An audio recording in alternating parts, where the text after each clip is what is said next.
Hello guys, ഇത് ചെറിയൊരു travel വ്ളോഗാണ്. അദ്വിയുടെ ഫസ്റ്റ് ട്രെയിനിൻ്റെ വീഡിയോയും കൂടിയാണിത്. അവൾ അതിൻ്റെ നല്ല എക്സൈറ്റ്മെൻറ്റിലാണ് ഉള്ളത്. പിന്നെ റെയിൽവേ സ്റ്റേഷനിൽ ഈ കാര്യം കുറച്ച് ശ്രദ്ധിക്കുന്നത് നല്ലതാണ്. ഇതിൻ്റെ ശല്യം കാരണം മനുഷ്യന് മര്യാദയ്ക്ക് നടക്കാൻ വരെ കഴിയുന്നില്ല. രാത്രി സമയങ്ങളിലാണ് ഇവ കൂടുതലും ഉള്ളത്. അങ്ങനെ ട്രെയിൻ വന്നു.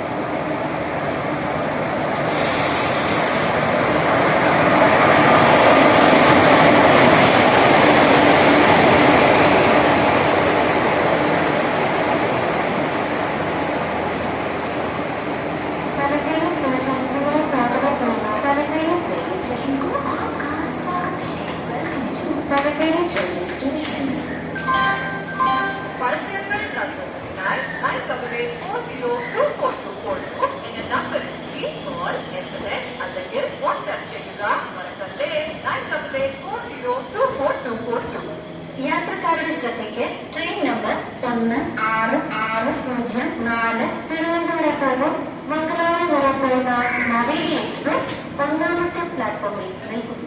यात्री के कृपया ध्यान दें, गाड़ी संख्या 1660 ट्रिवांड्रम मैंगलोर नवेली एक्सप्रेस प्लेटफॉर्म क्रमांक 1 पर आ चुकी है। For the kind attention of passengers, train number 1660 Trivandrum Mangalore Naveli Express has arrived on platform number 1.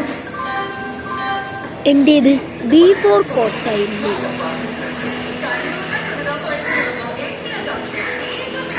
അങ്ങനെ ട്രെയിനിൽ കയറി. എൻ്റെ വീഡിയോ എടുക്കാൻ എൻ്റെ പെർമിഷൻ വേണ്ടേ എന്ന് ചോദിച്ചിട്ട് അദ്വി കരയുകയാണ്.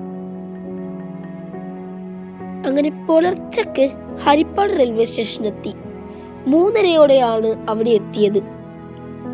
അങ്ങനെ നേരെ പോയത് മന്ദാരം ഗസ്റ്റ് ഹൗസിലേക്കാണ്. മണ്ണാറശാല ദേവസ്വം ട്രസ്റ്റിന്റെ കീഴെ പ്രവർത്തിക്കുന്ന ഒരു ഗസ്റ്റ് ഹൗസ് ആണ് മന്ദാരം ഗസ്റ്റ് ഹൗസ്. അത്യാവശ്യം നല്ലൊരു റൂമായിരുന്നു നമുക്ക് കിട്ടിയത്. മണ്ണാറശാലയുടെ ചരിത്രം ഞാൻ മറ്റൊരു വീഡിയോയിലായി പോസ്റ്റ് ചെയ്തിട്ടുണ്ട്. മണ്ണാറശാലയുടെ ചരിത്രം അറിയേണ്ടവർ ആ വീഡിയോ കണ്ടാൽ മതി. ഇതാണ് മന്ദാരം ഗസ്റ്റ് ഹൗസിന്റെ ബോർഡ്. ഇതാണ് ആ ഗസ്റ്റ് ഹൗസ്. അങ്ങനെ ക്ഷേത്രത്തിലേക്ക് പോവുകയാണ്.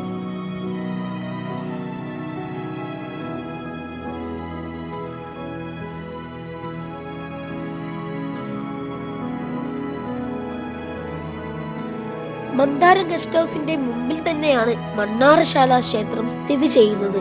ക്ഷേത്രത്തിന്റെ മതിലാണ് നിങ്ങൾ ഈ കാണുന്നത്. മന്ദാരം ഗസ്റ്റ് ഹൗസിന്റെ മുമ്പിൽ തന്നെയാണ് ക്ഷേത്രത്തിന്റെ മതിൽ. ക്ഷേത്രം അതിനുള്ളിലാണ് സ്ഥിതി ചെയ്യുന്നത് എന്നാണ് ഞാൻ ഉദ്ദേശിച്ചത്. കുറച്ചും കൂടി മുമ്പോട്ടേക്ക് പോയാൽ നമുക്ക് അവിടെ ക്ഷേത്രത്തിന്റെ കവാടം കാണാം. ഇവിടെ വന്നാൽ മനുഷ്യനും പ്രകൃതിയും ഒന്നായി മാറുന്ന ഒരു ഫീലാണ്.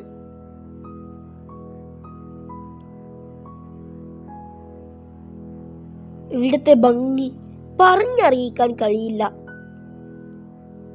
പ്രകൃതിയും മനുഷ്യനും നിലനിർത്തിക്കൊണ്ട് പോകുന്ന ഐക്യത്തിന്റെ ശേഷിപ്പുകളാണ് നമ്മുടെ നാട്ടിലെ കാവുകൾ. ഓരോരോ കാവുകൾക്കും അതിൻ്റെതായ ഒരു ചരിത്രം പറയാനുണ്ടാകും. മണ്ണാറശാലയ്ക്ക് വളരെ വലിയൊരു ചരിത്രമാണ് പറയാനുള്ളത്. ഇതാണ് ക്ഷേത്രത്തിനോട് ചേർന്നുള്ള കുളം. ഇതാണ് ക്ഷേത്രം. അങ്ങനെ വഴിപാട് കൗണ്ടറിൽ വഴിപാടുകളുടെ റെസിപ്റ്റ് വാങ്ങാൻ നമ്മൾ നിൽക്കുകയാണ്. ആധുനിക കാലത്തും വിശ്വസിക്കാനാകാത്ത പലതര കൊത്തുപണികളാണ് ഈ ക്ഷേത്രത്തിലുള്ളത്. 30,000-ൽ-അധികം നാഗങ്ങളുടെ വിഗ്രഹം ഈ ക്ഷേത്രത്തിലുണ്ട്. ഇതിനപ്പുറം ഈ ക്ഷേത്രത്തിൽ വീഡിയോ എടുക്കാൻ സമ്മതിക്കില്ല. അപ്പൂപ്പൻ കാവ് കഴിഞ്ഞാൽ മാത്രമേ നമുക്ക് വീഡിയോസ് എടുക്കാൻ കഴിയുകയുള്ളൂ. അങ്ങനെ ആമക്കുളത്തിലെ ആമകളെയും നോക്കി അവിടെ കുറച്ചു നേരം ഇരുന്നു. ആമക്കുളത്തിൽ ആമകൾ മാത്രമല്ല ഉള്ളത്, പലതരത്തിലുള്ള വിഷമുള്ള സർപ്പങ്ങളെയും നമുക്ക് കാണാം. ഈ ക്ഷേത്രത്തിൽ എവിടെ നോക്കിയാലും നാഗങ്ങൾ തന്നെയാണ്. ആരെയും ഉപദ്രവിക്കാതെ അവരുടെ മുമ്പിലൂടെ ഇഴയുന്നു. അങ്ങനെ ബ്രേക്ക്ഫാസ്റ്റ് കഴിക്കാൻ വീണ്ടും മന്ദാരം ഗസ്റ്റ് ഹൗസിലേക്ക് തന്നെ വന്നു. ഈ ചിത്രത്തിൽ നാഗരാജാവിന്റെ കഥയാണ് കാണിക്കുന്നത്. ഇല്ലത്തെ ദമ്പതികളായ വസുദേവനും ശ്രീദേവിയുടെയും കയ്യിൽ 2 കുഞ്ഞുങ്ങളെ കാണാം. ഒന്ന് മനുഷ്യക്കുഞ്ഞും മറ്റേത് 5 തലയുള്ള നാഗരാജാവുമാണ്. അങ്ങനെ ഈ ചിത്രത്തിൽ ഒരുപാട് അർത്ഥങ്ങൾ നിലനിൽക്കുന്നു. ഈ ചിത്രത്തിൽ നാഗരാജാവും നാഗചാമുണ്ടിയും സർപ്പയക്ഷിയും നാഗയക്ഷിയും എല്ലാവരും നിലനിൽക്കുന്നു. ബ്രേക്ക്ഫാസ്റ്റായി ഞാൻ മസാല ദോശയും ഒരു കോഫിയുമാണ് കുടിച്ചത്. ഇതാണ് വഴിപാടുകൾ. അങ്ങനെ അഗ്നിയുടെ ചോറൂണ് ഇവിടെ വെച്ചും നടത്തി. അതെല്ലാം കഴിഞ്ഞ് വന്നത് അമ്പലപ്പുഴ ക്ഷേത്രത്തിലാണ്. അമ്പലപ്പുഴ ശ്രീകൃഷ്ണ സ്വാമി ക്ഷേത്രം.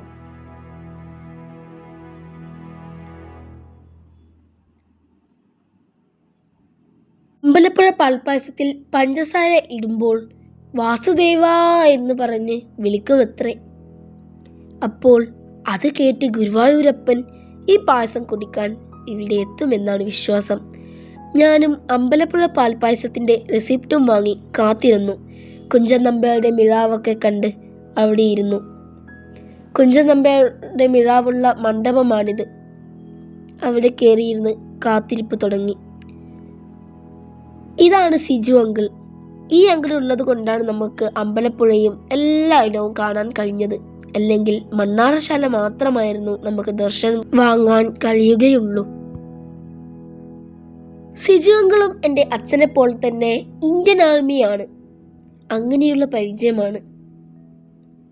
Thank you Siju uncle. ആ പഞ്ചാര വിളിയുടെ വീഡിയോ എനിക്ക് എടുക്കാൻ കഴിഞ്ഞില്ല. എന്നാലും ഞാൻ നിങ്ങൾക്കത് കേൾപ്പിച്ചു തരാം.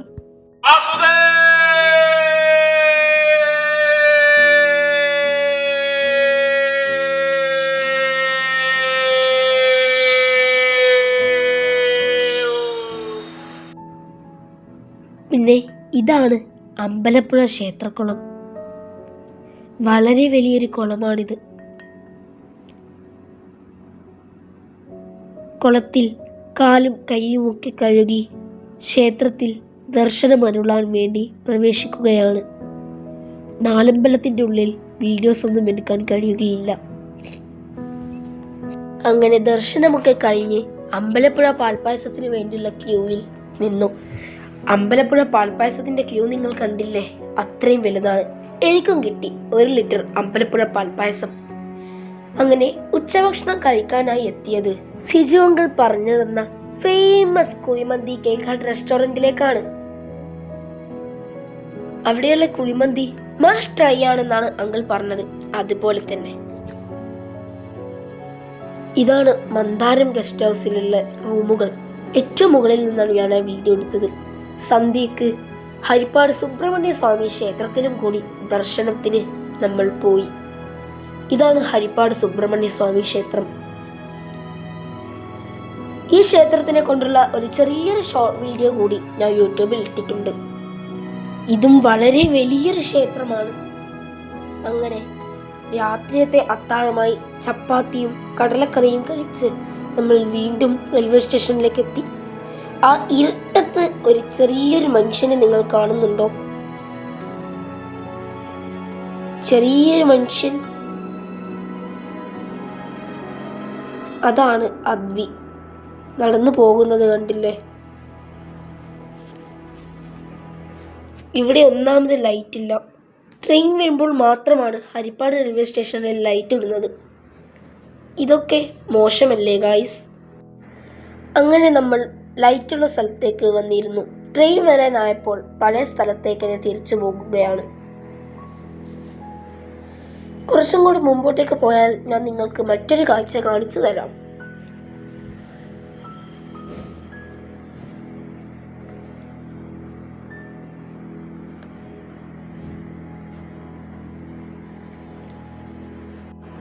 അവിടെ കുറച്ചു പേർ കിടക്കുന്നുണ്ട്, കാണുന്നുണ്ടോ? അറിയാതെ ഇരുട്ടത്ത് അതിന്റെ മേലാറ്റം കാല് വെച്ചാൽ പ്രാണൻ പോകും. അങ്ങനെ ട്രെയിൻ വരികയാണ്. അപ്പോൾ ഇതുപോലത്തെ ഓരോരോ വീഡിയോസിനായി എൻ്റെ ചാനൽ സബ്സ്ക്രൈബ് ചെയ്യുക, ലൈക്ക് ചെയ്യുക, ഷെയർ ചെയ്യുക. Okay, bye guys.